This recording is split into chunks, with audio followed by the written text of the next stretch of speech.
What's up, buddy? Hey, life is grand, always grand. Yeah. You know what I'm noticing here.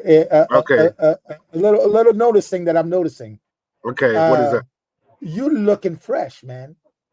dude? Man, I need a cut, bro. I'm looking for this mobile barber to come in. I need a cut. It's not that. You know what? It's not that I look fresh. I'm just fresh. How about that? I'm just fresh, bro. I, I mean, I, life is I'll take good, that. man. I'll take that. I'll take that. Life is I'll take good. that. Okay, and you are looking dapper yourself, my friend. Well, Of thank you, course. sir. I'm feeling good. You're I'm right. feeling good. I'm progressing with the mobility thing, and just came back from the chiropractor today. He adjusted me, Right. so we good to go. All right. So Chef Todd Richards, of course, the great Chef Stephan, Roots Heart Soul podcast on Heritage Radio Network. It is a great day. When I say a great day, it is one of the greatest days of Roots Heart Soul podcast ever. You've been trying to line this up. I've of course naturally wanted to line this up, and we're going to have one of the most dearest people in my entire life. But And I don't here's say but that. here I don't say it a lot. but You here's know, the kicker though. Here's the Right. kicker though. What's the kicker? He's starting season 3. Oh, he's starting season 3 of He's starting RHS. season Uh 3. See, I So saw. so I went to the so cabin. They got the good stuff for a reason, right? he's starting season 3, my friend, All right. and 35 episodes in the mix. Oh, 35. Wow. Dude, man. 35 Yeah. Oh, episodes. So we're having listen. all right. It's been a whole lot of fun. Right. We're having fun. Right. We're enjoying doing this, but more than just that, Right. the level of great people that we have hosted so far is uncanny, my friend. It's not. Uncanny is a great word to say. Um, it's also a lot of truth telling, a lot of soul searching. Some of the conversations that you and I have had after the episode, y- you know, sometimes an hour is just not long enough. And I think this is going to be one of these nuggets. I know this is going to be one of the episodes where an hour just not will not be Oh, long enough. I already know. Let me tell you Okay. something. When All I right. met this Right. guy last year, Right. there was this. Let me tell you something. For a guy who for a chef his caliber, for a chef who's Correct. done what he's done in the game, there is this just cool modi, uh, uh, uh, uh, uh, cool 6'6", modi, uh, starting to line up. humble, but humbleness, but this Okay. natural Okay. humbleness about him that really when I called him on the phone and I said, listen, I need you for Creole Food Fest, and you had already made contact with him, and without hesitation, there was just We got to tell the guests. We got to tell the audience who this is. So let so me let me do so let me so do this let's so first. let's No, no. begin let's begin the Okay. show. Okay. Let's Okay. begin the show the way the But let me show is start. supposed to begin. All right. Let me start because this is personal. It This is. is personal for me. So, in 1993, and I'm dating myself here. Moved to Atlanta and everything like that. And there was this really captivating Chef Daryl Evans, who looks like us, talks like us, and inspired a whole community of people in the chef community. And by happenstance and a lot of sincere work to meet him, I met him through another chef, Tom Catherall, and my brother here, Dwayne Nutter. Came all the way from Seattle, to meet Chef Evans here, and so we were at the Four Seasons Hotel together. It's called the Four Seasons. There was 3 hotels prior to that, but I cannot tell anyone this. My career, my success is only because I know D. And I So mean Dwayne pushed and I pushed each other so hard in the kitchen that starting season 3 on the heels of his first cookbook is probably the greatest gift I personally can give to Roots Heart Soul podcast than anything else. So Stephan, go ahead and so no do no the no no intro. no no no no no no no No, no go no no ahead. no no Give it. no. Start the show the correct way. Okay. Go ahead. Go ahead. So you listen to Roots Heart Soul podcast, Todd Chef No Todd no no Richards, no of no course, the no great no chef no Stefan, and it's the Roots no. Heart and come on, Roots And Heart and soul, let's baby. go. I'm so Okay, excited. I don't even know let's my own go. script. Now let's go. See, I don't you've even know my doubled own the script. so you doubled the script, but that's okay. All right, come on, let's go. Ladies and gentlemen, it's a pleasure and an honor to welcome uh, Chef Dwayne Nutter to our platform. Um, we're excited about this conversation. Chef, welcome, man. Well. There he is. That was a mouthful. Yeah, Welcome, man. And the I'm first like, thing who D is gonna this say, Dwayne character? right? He gonna say, I already told you Stefan. I said he's gonna say, who is this Dwayne character? And like, I never heard Todd talk this much in my entire life. My brother giggling over here. Oh man, this is great. This is the reason why. This is the reason why I was looking forward to this conversation. All right. Oh man, this is the reason why. I mean, I was looking forward to this conversation. I just think that people, may not understand the weight of this program, because when you talk about culinary history and the things that him and I did together, and we're going to talk about in the last part how we had to split up because we became one person in a lot of people's mind, that we have so much to cover in a short period of time. So Stefan, do the bio so we can get right in, because I want to make sure we talk about the book. Absolutely. We got a lot to talk about. A lot to talk about. Mr. Chef Dwayne Nutter is downright, in my opinion, an OG in the game. A mentor, father figure, big brother to many. He is one of the nicest, humble, and down-to-earth human being and chef you'll ever meet. Award-winning chef will always be remembered for his role in the creation of One Blue South, the very first airport restaurant in the U.S. to be recognized by the James Beard Foundation. Under his leadership, the restaurant received 2 coveted awards, nomination for food and beverage.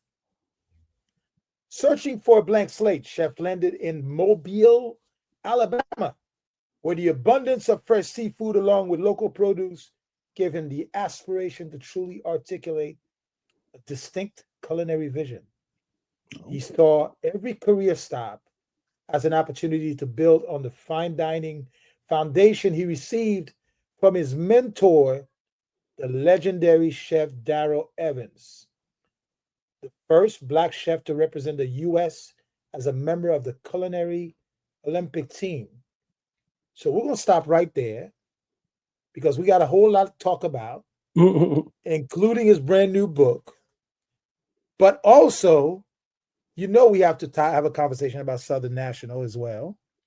So, Todd, you have the honors, my friend. It's hard, and I'm just being honest to our listeners and everything. It's hard to have this conversation with Dean because it's so personal, our journey, our time together, and outside of the kitchen, just him seeing, my kids grow up, seeing, Tedrick, who graduated from high school a couple of weeks ago, who was born at 27 weeks, 1 pound, 11 ounces, who now graduated from high school and has a career already path in coding, it's hard to express everything that I have here in a short period of time. But what I want to talk about, the first thing is, you know, your mom in Seattle and Louisiana, and that pathway from Louisiana to Seattle to Atlanta, and the foodways that shaped who you are and how you got there, and why this food is so delicious that you cook. How I ended up in Seattle from Louisiana, and it's the identity of who I am is tied up in like almost every dish. Make sure that I do that because home is real important, and I think that's what makes some of my classic dishes taste unusual because I'm always throwing a little bit of Louisiana in there, Right. and then every now and then I'll throw a little Seattle in there. But yeah, that whole migration was actually because I was a dyslexic kid, and in Louisiana nobody knew what that was back Right. in those days. So there was this kid writing upside down, reading and backwards and everything, and I was having a good time. I couldn't figure out why nobody else could see shit backwards. Right. Right. But I guess that's not how they wanted to teach people. Right. So I ended up. My mom found a school who did some testing, University of Washington, and I happened to have a bunch of relatives that moved to Seattle. And then we went up there. That's where I got tested for my severity of dyslexia. And then I learned. I went to UW. Then they found out what school district to put me in, and then I was off to the races after that. I was like, go ahead. Go ahead. No, I was just like, then I was reading and writing like you regular folks, so to speak. I mean, us regular folks ain't, because I ain't regular either. But I mean, but think about it though. When you really talk about it, you had two coasts. In your culinary upbringing that influenced your career. You had the Gulf, and you had West Coast seafood, which might not be too much dramatically different, but the fish, you've been around, seafood all your entire life. But Louisiana, before we talk, see the salmon that came. But before we talk about seafood, I want to touch on something very quickly. Wait, hold on, Stephan. Because he was saying something. Go ahead about that. Oh no, I was saying a couple subtle differences was we all had salmon cakes all throughout the South, but nobody had fresh salmon throughout the South. Okay, I just want to make sure he said he made that point. Okay, go ahead. Yeah, it was definitely canned salmon. What I want to touch on is I realize in the many conversations we've had in connections with other chefs that a lot of us have gotten into this business because of some form or another of not being, I don't want to use the word normal, but not quite what people would expect to be, a lot of us have gotten into this, and this business has drawn a lot of us into it because of certain things in us that somehow didn't work. If I may say that way. But Stephan, you and I talk about it, and me and Dee have always talked about it, that you have to be a little bit crazy to be a chef. Yeah. I mean, think about it. Everything we do is we're taking from the earth. We do it in an artistic way, and we feed people, and it's deteriorating right in front of our eyes. So it takes misfits in order to be chefs. I mean, I like that word, misfits. Yeah. Mm-hmm. I mean, it takes a misfit, and the thing is that we do it greater than anybody else. So the kitchen that Dwayne and I came up in was a classic French style kitchen. However, Chef Evans never shunned us away for being Black. In fact, he encouraged us to infuse the Black experience into the food because the way he was dismissed at the Culinary Olympics. Am I saying that correct, D? Or, Yeah, that's it. Yeah. It was definitely. I'm not gonna say he had a chip on his shoulder, but it was definitely how come you can do your identity from England, Germany, or Ireland, but I can't do my identity as an African American on the plate? So From Augusta, just want to give from context. Augusta, Georgia. Yeah. Okay. Yeah, well, he's from Columbus, Georgia, actually. Columbus, right? Yeah, Correct. he's from Columbus, Georgia, and came to Atlanta, and then got hooked up with 2 certified master chefs. So there's a lot of things he wanted to do that he probably couldn't do because he played the game. But when we all came as these young dudes who sought him, who saw he was the only African American in this space, and we had Dave who came from DC by way of Patrick Clark, sent him in, and then we had John, who was he was one of the guys at chefs on the chef's team, like in '88. Right. So he was a good cook, so his chef recommended him. And we got Todd, who ran into him with Catherall at Tom Tom's.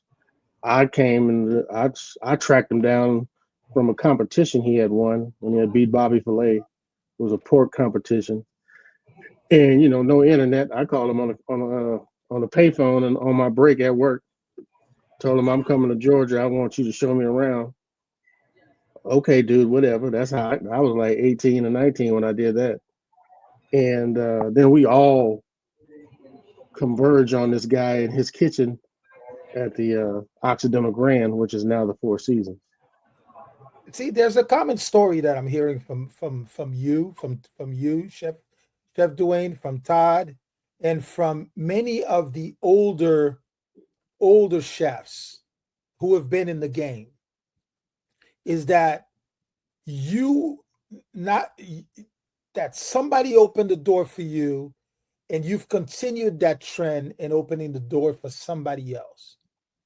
But then I see a lot of young Black chefs who get the opportunity, and instead of doing the same thing, they become gatekeepers. Why is that? They just get caught in a trap. Don't have no fucks to give. I know I can't take none of this stuff with me. And I'm very comfortable with that. I don't have any kids, so I give it to Todd's kids. I give to all the people I trained on being a chef. Those are my kids, so to speak. Oh, Bobby Benjamin, all them type folks. And I just know when I'm done, I'm done. I'm a Virgo, so when I'm done with you, I'm done with you. Hey, so right. I'm gonna give out my love. You and I the same, brother. And when I give out my love and I'm done, don't be calling me. I'm done. Don't be calling me. Once I'm done, I'm done. Yeah, absolutely. So I gotta give it to you. I'm gonna write it down. I'll put it in the podcast. I'll put it in the book. I'm gonna tell the story. And then when I'm done, I'm done. I'm moving on. So if I'd answer your question, it's not their fault. It's not their fault. You get caught in that trap. Right. I mean, and plus economically, they don't have the means to go and open up restaurants. And then also us as mentors, there's only a capacity to do so much. And we came out of different homes and we came out of different requirements in order to be great chefs. And the first thing they need to ask themselves is, are they chefs? That's the first question. Because if you don't have anybody working for you and you don't have a dishwasher, you don't have a cooks, you don't have a sous chef, you're not a chef. I mean, the definition of a chef is a person who leads the kitchen. If you're the only person in your kitchen, you're not a chef, you're the cook.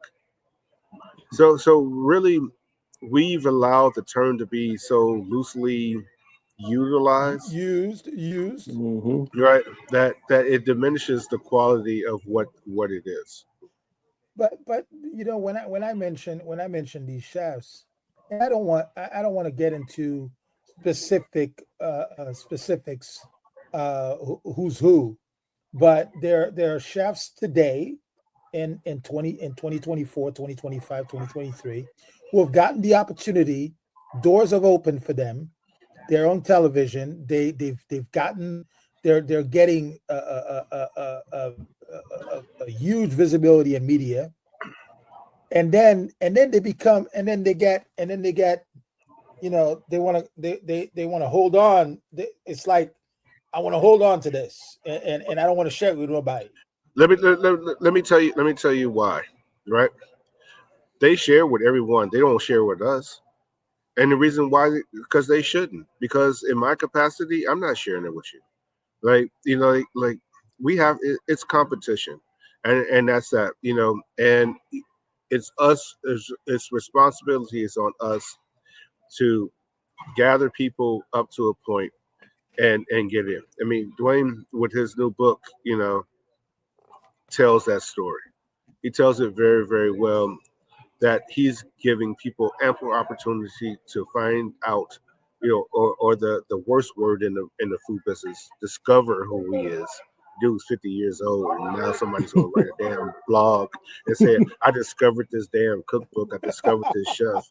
You know, the dude 50 years old. How you can discover a 50-year-old person anyway? I'm sorry, but you know, but really, this is why we have D on here, you know, to tell his story, you know, to give people who don't have that gatekeeping opportunity to know who he is, so he can give knowledge to them moving forward. So let's talk about the book, D, because I want to talk about it because I'm so happy that this book is out. Indeed, indeed. Oh, thank you. It was a process, as you know. Right. Oh, And no more knows. I have a strange story Mhm. that would interweaved with comedy and cooking. Right. And But so let's talk about the title. Let's talk, before I just want to give everyone the title.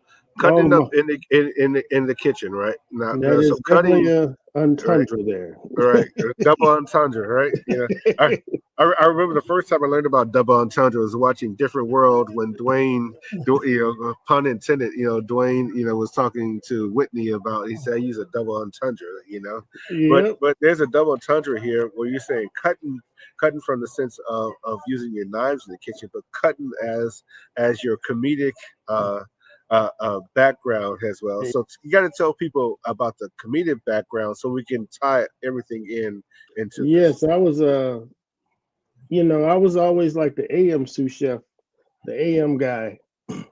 Once I knew I wanted to pursue some little funny activities at night. And Todd being a DJ, he always had activities at night. And so he stayed up. So while Stay we up was late. working, we had decided to okay, well, I'll do the morning shit so I can tell jokes at night, and then you do the chef de cuisine shit so I can do the and then you can just leave and be doing the DJ stuff. So we like everybody had their thing. Some people just watch football, some people watch ESPN. But we'd do cookouts, and then I leave around 7, go to Uptown Comedy Corner, get on the list, do my jokes, come back and play the PlayStation. While there's like 30 people at Ty's house on Sundays, we would cook at Ty's house every Sunday. All the Every cooking. Sunday. Yeah. Oh wow. This is in the mid 90s. So I was hitting the comedy scene in 95, 96, 97, and not about 98 and early 2000s. When I stopped, I probably had about 30 minutes of material of just comedy, kitchen, funny shit. And I did improv theater. On Tuesdays, I would do Uptown Comedy Corner. I would do their improv, and then I was also a cast member at Whole World Theater. Damn, I forgot about the whole world. Whole world Whole theory. World Theater. So I was doing both crowds. I was in the white crowd and the black crowd, and going back and forth. And your last name Nutter, and you were which board did you represent? Oh yeah, then I auditioned. I needed a little time out the kitchen, as some of us always do. Or a friend of mine was in my improv class, he worked at his regular job was a marketing company. So we came up with this idea for this client he had, which was the National Peanut Board. And they needed somebody funny who could cook. So then I auditioned, got the gig, and took me about 3 years off the kitchen. And I traveled to the United States doing cooking shows and cooking demos and hitting comedy clubs. Wow. So Stephan, listen, his last name is Nutter. He's a chef, and he gets hired by the Peanut Board. I mean, like You how can't. You can't invent that one, buddy. No, you No, can't. you You There's can't. can't. You no way can't. to invent that one. No, If I'm gonna take not some at all. time off and being a nut, I might as well just be my namesake. Right. So, Oh Lord. so I took about 4 years off, maybe. Yeah. No, it wasn't that long. It was No, 3. about 3. Yeah, It was about 3. 3 years. Right. And I would, in between, I'd work at an Italian spot. I remember working with Flavio and his little crazy ass. Yeah. Those Italians, those hardcore Italians, man, they be wearing like penny loafers, no socks. And yeah, damn, got the button up. You got the button up underneath the chef coat. That's how them Italian chefs be rolling. I'm like, dude, don't your feet hurt? In the kitchen, right? Just turning pasta, He's just frying damn eggplant. Talking about he's making a sauce. Calm down, bro. Okay. I'm sorry, I had cake.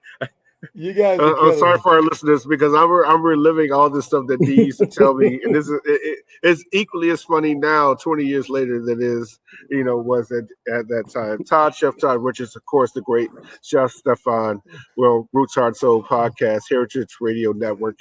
We went my longest brother Dwayne Nutter. Go ahead, Stephan. But you do realize we have again. These things seem to be coming back. Okay. Right. In the 90s, 91, I'm 91, I'm graduating from high school. And, I'm heavy into the DJing thing, into the partying thing. Couldn't figure out what the hell I was supposed to do with my life at that point. Because, everybody in Haiti, you are either a doctor, a lawyer, or an engineer. Wow. Okay. And none of these things fit with me. Wow, man, I get it. I get it. So Dee, just for our listeners, just in understanding, this book that you wrote, I just want to make sure that people get the both sides of it. We talked about the comedy side, but what is the influence in the food that kind of shaped this as a cookbook, and maybe it's not only a cookbook. It sounds like it's more of a table book that involves food too. So. Yeah, I would definitely view it that way because I don't think there's nothing too innovative going on here. There's a lot of stories of my first because I'm pretty much giving you my story. Okay. So the first time I had black eyed peas, that wasn't done the traditional way black folks eat black eyed peas. Mm-hmm. And the very first salad, I had my notepad, and Chef Evans said, do this, dice that, come back and see me. Okay, I went, cooked it, got it all together. Okay, we got these blanched black-eyed peas. We got these peppers, this little quick balsamic vinaigrette, and we're going to make a salad. So there's that salad. I mean, the first time I had a grilled lobster was we had that big rooftop party. I don't know if it was Xavier Roberts or Elton John or somebody on the roof. Right. And it was Elton. I remember that. And that was the first time I had grilled lobster. That's the cover of the book. The first time I had grilled lobster at that party. So I tell the story of that party on the roof. So it's kind of like my little journey, my little stories of first, and some things I did at the airport and stuff I'm doing currently now. It's kind of like gives you my whole life story from meeting Chef Evans. Wow. So wow. you've been in Mobile, Alabama. Mm-hmm. You've been in Seattle. You've been in Atlanta. Where else? Louisville. Louisville, Kentucky. Mm-hmm. What else has influenced you? Other than just, being all over the globe, we was, Todd and I was like the cats that would go to Borders if we ain't had no money and thumb through all the books. Right. Put them back. Be Yeah. like, oh, they ain't doing nothing. Let's go do this so we can do this and do that. They ain't did nothing. Ramsey ain't did shit. Yeah. We was those cats. I would say that not only were we those cats, we did go eat some really terrific place. Like, everyone loves Marcus Samus, and everything. We ate at Rheingo, when no one loved Rheingo. That was one of the best, experiences you and I had together. Mm-hmm. And so just to give everybody a brief understanding for that. I think it was my birthday. It might have been my birthday, and Tedric's mom really wanted to do something special at that time. And so she flew me and Dee up to New York. And we left New York. We took the train to Philly, ate at Morimoto. That's like when it first opened. When it first opened. Like, we were at Morimoto eating when it first opened. Then came back, and that's when Marcus had Rheingo. And we went back and ate at Rheingo, restaurant. So our journey has always been searching out delicious food, but also a journey to see where we measure up against some of the best chefs in the world. When we got that first 5 Diamond Award, in Louisville, where we changed the whole conscious of Louisville, where no one was doing tasting menu in Louisville at all. There was not one tasting menu restaurant in Louisville. And we started with 7. We had the a la carte menu. We started with 5, and then we went, to a la carte menu 7, and then we just went straight tasting menu. Straight tasting menu in the boom boom room, as we call it. In the boom boom room, and no one was thinking about Louisville, Kentucky, outside of Edward Lee. And Edward Lee was a great friend of ours with 610 Magnolia and things like that. We all were rivals. We were fighting for that space in the culinary world in a small little city, because Louisville only has 1.34 million people. I mean, it's known for the Derby, but in context, it's not a lot of people there. Oh yeah. We didn't get no DAP. We didn't get no DAP until we left town. Oh yeah, right. Oh my goodness. That's how hardcore we was. Oh man, they hated B&D. But anyway, that's a whole different story.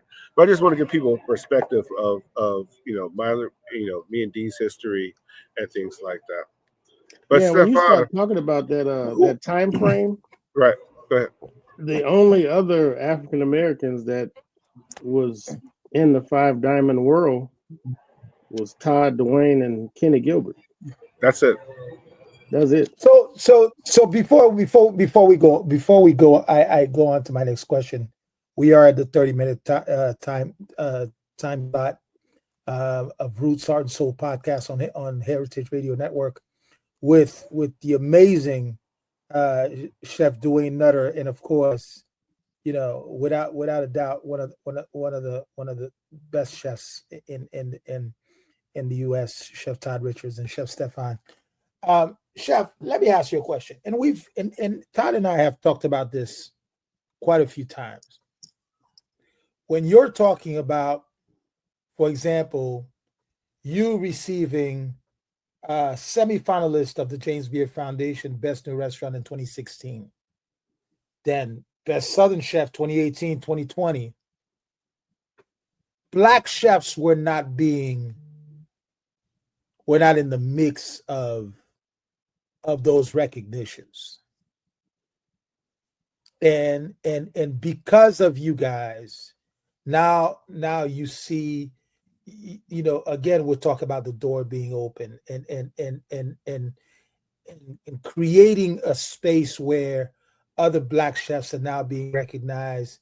You got chefs that are, and how does that sit with you, and how does that feel to see the progression of where it was before and where it is now?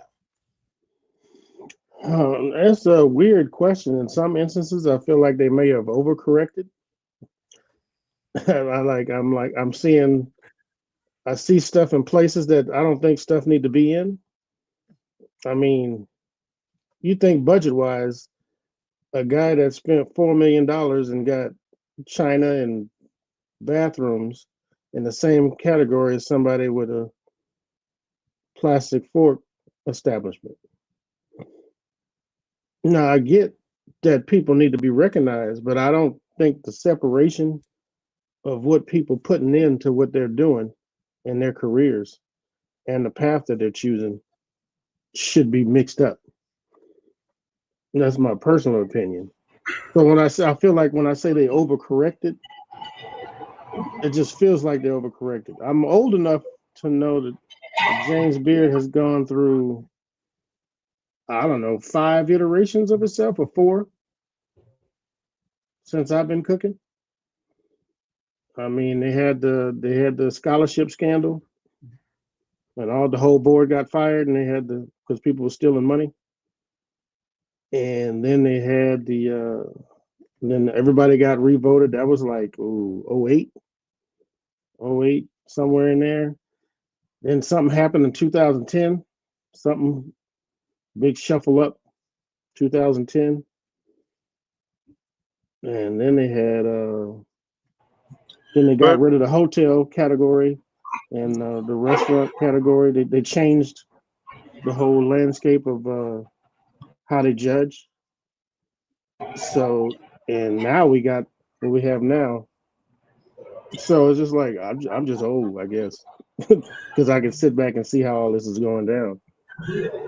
one thing though that I don't think that people quite may understand though is that our work was a lot of part of that change.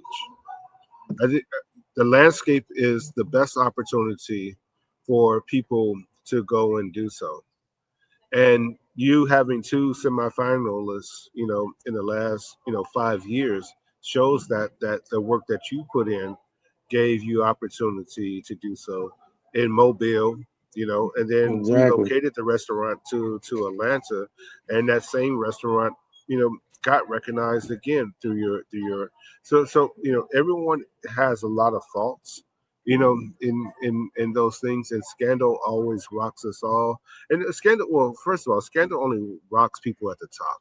Exactly. No one at the bottom. Nobody's looking for shit to dig up on them. So they're at the top. Yeah, I know that when you and I were in Louisville in 2007, 2008, and you know, and me being the head, and it was not equal. We could not be nominated at the same time, even though our kitchen was equal. Right. Even with Iron Chef, it could not be equal, and so they put me here in being the face of it.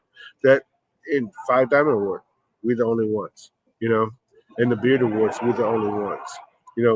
Kenny Gilbert, in Florida at Sarasota at the Ritz. We were at the Ritz at the same time he was there at some point, being the only ones. That we're not the only ones anymore right now.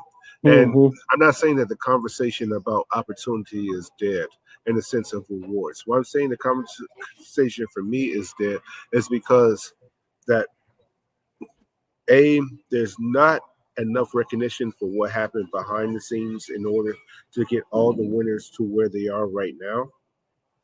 B, the corporate structure is not there to support that.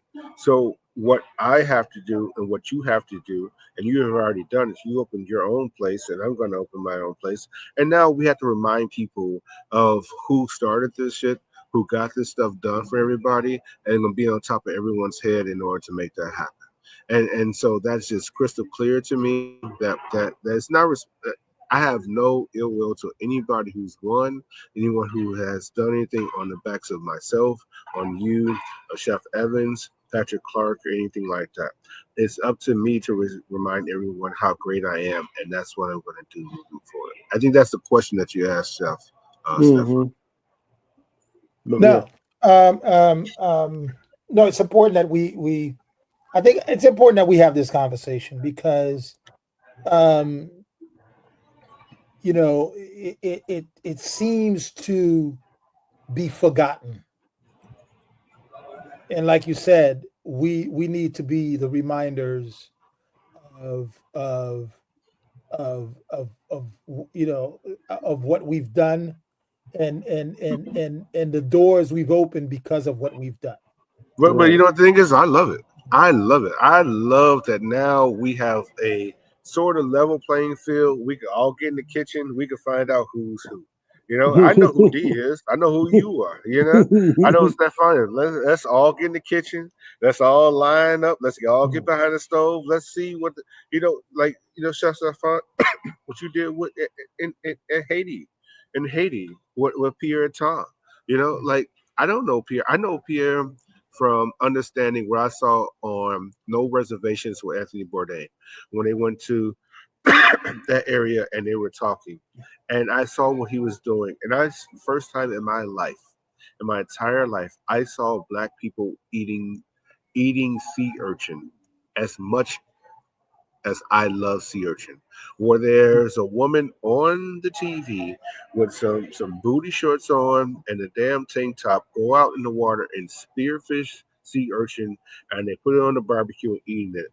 And that's like, I never knew this dude. I always wanted to know this dude because he gave me something that I have never seen before in my life. Someone who loves sea urchin as much as I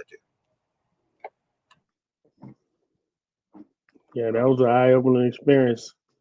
You're like, what? I'm not a unicorn. No, I mean from how many thousand miles away? I mean how many 2 oceans away we get to see that. And that's why it's so Already good to my have DNA. D on this. So D, let's talk about Southern National. And So and that. so that and the name.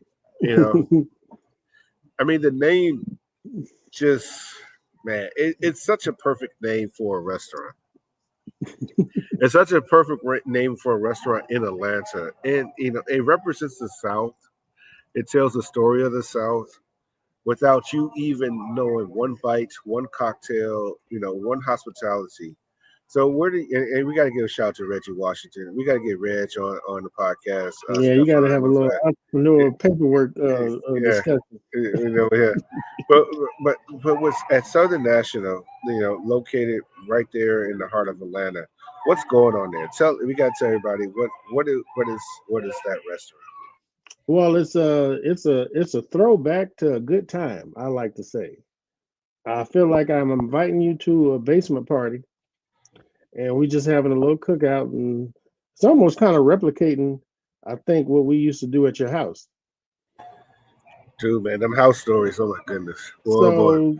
We got the good music, right? We got some funk. We mixing everything in there, right? From the Bee Gees to Dr. Buzzard to everybody.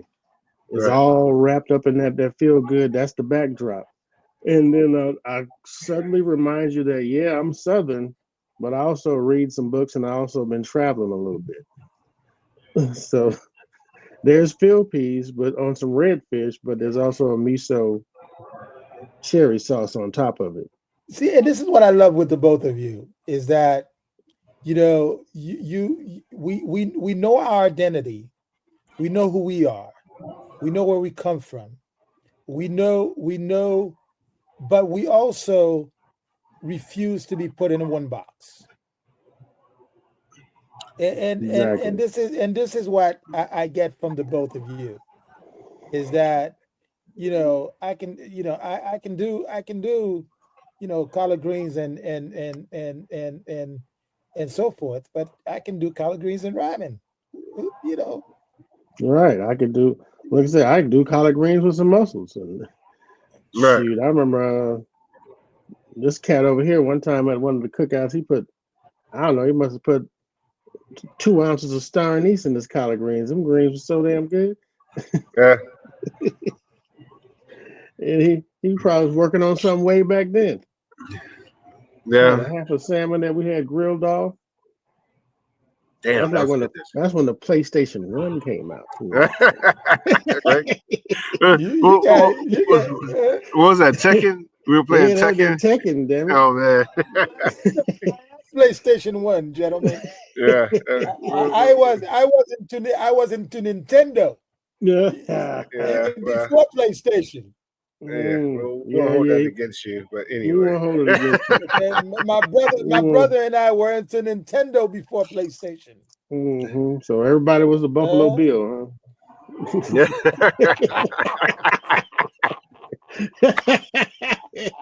huh?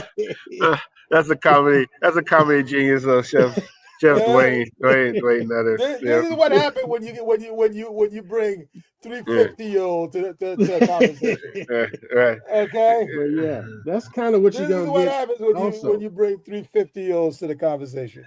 Yeah, absolutely. That's what makes this special. Chef Todd Richards, of course, the great Chef Stephan, Roots Heart Soul Podcast, Heritage Radio Network. We're with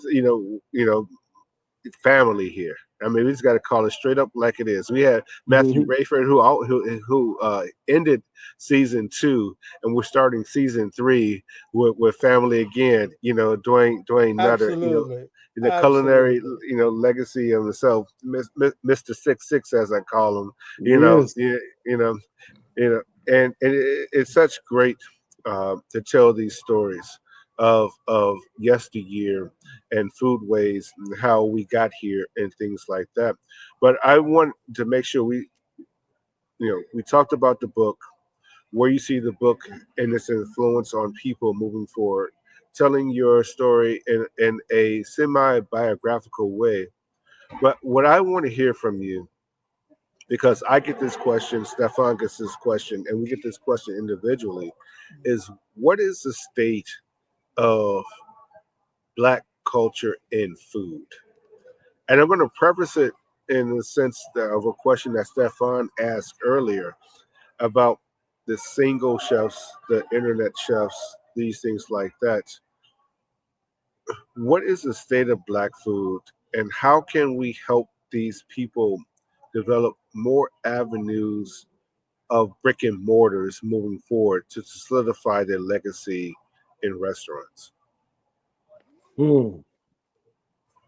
Man, Which may not be a 5-minute answer, but yeah. That's a tough one because it's all around That's capital, all right? right. That's Right. all right. It's capital, economics, and then we as a people don't necessarily value people that cook. Mm. In So let's talk general, about it. So let's talk about that. So what do you mean by when you say we as a people don't value people as that cook? because they could do it better. That's kind of like the mantra. That ain't like my mom's crab cakes. Well, it's not like your mom's crab cake because she probably got the crab for free and used more crab. He's like, she got it off a boat. She stole the crab. So I gotta share this story with you guys. Wait, hold on a second. So I gotta share this story with you guys. Hold on a second. So where they get the crab? Where they get the crab meat from? I got it. Well, I know I didn't pay for crab until I moved to Seattle. Okay, that's why I want to give background. So Okay. I got our Uncle Skipper, my uncle Skipper, and my Uncle Bob, Mr. Bob Russell. I wrote about in Garden and Gun. These folks would go fishing. They would drop stuff off at the house. So I was helping break down fish and clean shrimp and all this stuff and crab with my mom in the kitchen as 5, 6, 7 years old. Okay. So then so if you grew up in this coastal environment similar to mine, you probably didn't pay for crab. So your mama crab cakes is gonna be better than the ones you go out to the store or to a restaurant and get because it's full of free damn crab. All right. That clarifies. I want to make sure I just played it right for the listener. What he was talking about. Go ahead, Stephan. When you start doing reminds me of a very short story. So I'm running this restaurant right across from BAM in New York City, downtown Brooklyn. Mm-hmm. And we're doing Valentine's 3-course dinner. And I get this young Haitian couple come into the restaurant, and they're having my food. And I come out. I don't know why I came out because the restaurant was super busy. And then I came out, and they said, chef, we wanted to let you know how great your food is, but for some reason it don't taste like my mama's. Couldn't imagine And why. then I said, "Do I look like? do I look like your mama?" But he So your said, mama stand up and pee. your food is amazing, but it don't taste like my mama's. Right. I said it tastes like mine. Right. You But, should ask him who's your daddy, but that would be the wrong. That would be the wrong answer. I mean, yeah, that's yeah. But back to that question is it's kind of loaded, and I'd say our black folks that's more in the business professionals that go out a lot, they get it and they understand what's going on. They get the whole thing, but like on a baseline, folks coming up, they're not getting taught how to dine versus eat. So eating and dining is two different things, and that mixture, they just know eating and don't know dining, don't know conversation, don't know wine, not interested in one or two courses, not interested in the experience. They just like, I heard this place was nice, and then there you go. I mean, the crazy thing though, and we're speaking about Atlanta right now, in factual sense of that, the club scene in Atlanta, everyone's talking about is dead. It's because that people want to go have an experience, and the experience that is created is dead. The bottle service is dead. Standing around, like it's like high school, according to my kids. It's women on one side, dudes on the other side. That particular party's dead. But as a cultural foundation of this country, how do we get us back to dining? Is a family unit. How do we develop those things, but also how do we get kids cooking again and tasting food and understand what a tomato tastes like outside of tomatoes don't taste good in November through April. Yeah, especially here. The amount of salt that we put on food kills the flavor. And why everybody wants to eat sushi now? Because it's pure fish and soy sauce. That's all it is. I mean, sushi is rice, fish, and soy sauce and wasabi, 4 ingredients. Why does anything have to be more than that in order to be delicious? I just don't know. Yeah, but that's neither here nor there. So, D, we got a few more minutes here. What's next? What's next on the horizon for you? Yes, sir. Besides sleep, let's see here. Right. Shit, I'm kicking around this little pop-up pizza thing here at the restaurant. Yeah, that's gonna be fun. Just another little revenue stream. Place closed around the corner from us. Any plans on a book tour?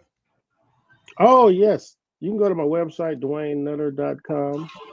And I'm kicking off a little something in New York on the 12th. Got a little press event. And I'll be with Collier down, I think, on the 24th or something. Shout out to Chef Gregory Collier and Sabrina. I'll be at his restaurant. Yeah. And then I have another date I know I got locked down, actually, on the other side of Atlanta, Marietta, on the 29th of July. I think I'm doing a demo at the Cook's Warehouse. We'll do a potluck with slow food. Yeah. Shout out to Cook's Warehouse, Atlanta staple. Yeah. So then I'm still working on some September stuff on August. I think it's just so great, book tours are, give people an opportunity to talk to you, and then doing it in the restaurant, give people an opportunity to eat the food that you're talking about in there. And I would be remiss if I didn't say on this podcast that I always give Chef Stephan a hard time for being a single gentleman in, the greatest, field of culinary. And then I have Chef Dwayne Nutter, who's another brother out here, who's taking applications. So, ladies and gentlemen, ladies, not gentlemen, not yes, dismissing anybody. Ladies only, please. Ladies, I would be remiss. Ladies only. that I Yes. have two very fine gentlemen here, who are great friends of mine, great brothers of mine. And so for all the myths that there are no good, brothers out here, I am certifying that you are on this podcast listening to two of the most handsome and greatest brothers I know. Thank you. So Thank you, if my I didn't friend. say that, I would be wrong Uh, in not starting off season 3 in my true form of getting both of these guys the hardest damn time ever for being single. Oh, so Cupid. Chef D, as we unfortunately have to close this 35th episode of Roots, Heart, and Soul. Um, Tell our audience, share with our audience where they can follow you, where they can connect with you, um, where they can see what's next on your agenda. I know there's a lot. There's running 2 restaurants, and now a cookbook tour can be quite gruesome. As I manage this gentleman's cookbook tour um, for the last 2 years. So let us know what's up. Well, most of everything you need to know about me will probably be on my website, DwayneNutter.com. And then you hit me on Instagram on Chef D Nutter. Chef D Nutter on there. I don't mess with X. And Southern National as well. yep. And you want to catch me at the pass at Southern National, I'll be there if I'm not on tour, or I'll be on Concourse T at the airport trying to mess with some pizzas and make sure my sandwiches are all straight at my little market. Here you go. You might Concourse catch T me. of Atlanta Airport. I've had the pleasure of eating Concourse C. Chef, And that's your book is on Amazon, correct? it is on Amazon, and if you want a signed copy, you can get it from me at Okay. DwayneNutter.com, Well, or you can go to you have two Amazon. you have two brothers right here who would love to have signed copy of that new book. I Make think I that know one. somebody I can make that Make that happen. make that one because I got mine. You Yeah. gotta get yours. He ain't playing. He ain't Yeah. playing. He He came ain't to the playing. He came to the It came shindig. to party, came to shindig, He became a yeah, He ain't nutter playing. fan club, a nutter lover. yeah. Well, Uh, then you'll need oh, to pun, make pun, that pun. one. You hear that? You hear that, ladies? Anyway, You'll need to make that one. The hats will be out soon. You'll We'll need have to some, make it we'll one, have some ladies and swag gentlemen. too. you better Ladies wrap and this up. gentlemen, You better you've wrap this heard up, it. Stephan. You better You've wrap heard this it up. right here. You've heard it right here on Roots, Heart, and Soul. Hanging out with these two gentlemen is nothing but pure pleasure. Of course, we ask you to support us. In doing that, just click, share, and of course, subscribe to our YouTube channel. You'll be able to see this episode on our YouTube channel very, very soon. Episode 35. Episode 35 with Chef D Nutter. And of 35. course, That was a good year, 35. follow us on IG, on Facebook, on no, we don't do X. On Facebook, on IG, and on YouTube. And then, of course, you can always follow us and listen to our podcast, the radio version, on Heritage Radio Network, on Spotify, and on Apple Podcasts. So join us for the episode 36. It's going to be fun. We are just getting started. Season 3. See everyone soon. You're listening to the Roots Heart Soul podcast on Heritage Radio Network.